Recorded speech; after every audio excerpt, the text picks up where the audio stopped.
All right. So for this video, we've been asked something a little bit different. We're to word problems, which I know is everybody's favorite thing. But they are how we model things in the real world with math. So even though I know they're not everybody's favorite thing, they're really, really important. They're how we take math and give it legs out in the real world. So this is a relatively simple word problem because right now all we have are linear techniques, which are relatively straightforward techniques.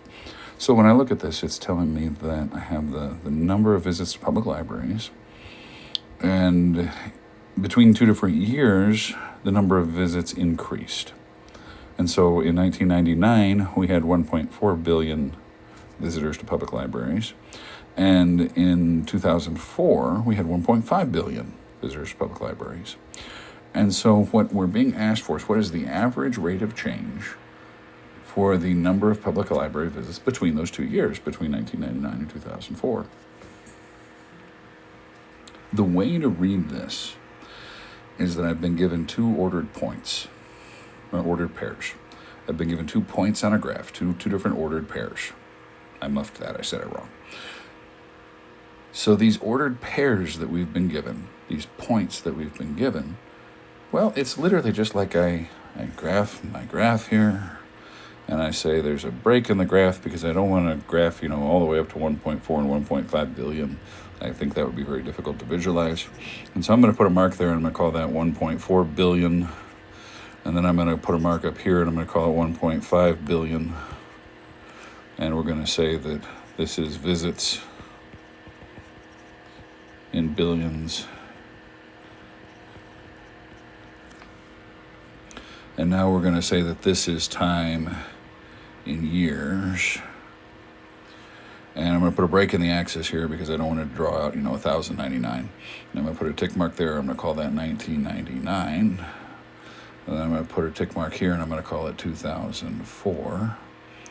And what I've really been given is the point, 1999 and 1.4 billion, and the point, 2004 and 1.5 billion. The average rate of change over those years, between those 2 years, is literally going to be the change in the output, my change in Y, my change in output, and that's going to be divided by my change in input, my change in years. And so literally what I'm looking for is the slope of the line that connects those 2 points. And so there's my delta x, because that's the change in input. Well, literally, that just means that I'm looking for the slope of that line, and that's going to be delta y over delta x, which will be y2 minus y1 divided by x2 minus x1. Well, let's take these in terms of time, right? So let's say my point 1 is the 1999 and 1.4 billion. So we'll go ahead and write that out. We'll say that my point 1 is my 1999. There's a third 9 in there somewhere. And then 1.4 billion. And then there's my point 2. And it's my 2004 1.5 billion. Okay, well, and remember, this is all x comma y. And so what's that mean? That means that my x2 down here in the denominator is going to be 2004, and my y2 up in the numerator is going to be my y2 is going to be 1.5. So what do we have? We got equals, we got this divides, and I've just put in my y2 and my y1, so there's going to be some minuses here if I'm following the pattern.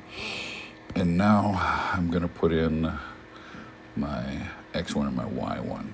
So my y1 is going to be 1.4 billion, and my x1 is going to be 1999.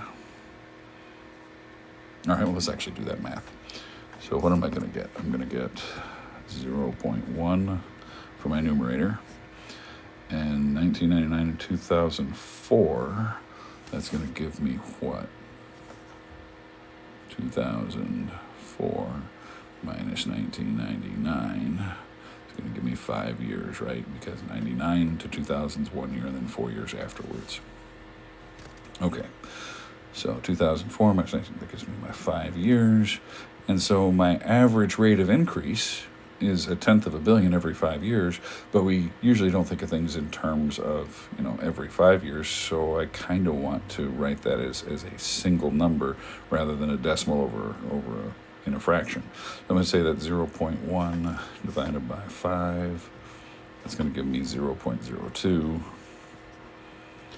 You could also think of that as a 2% increase per year, but they asked for it as a rate, so we'll give it to them as a rate. Find the average rate of change, and that's the average rate of change.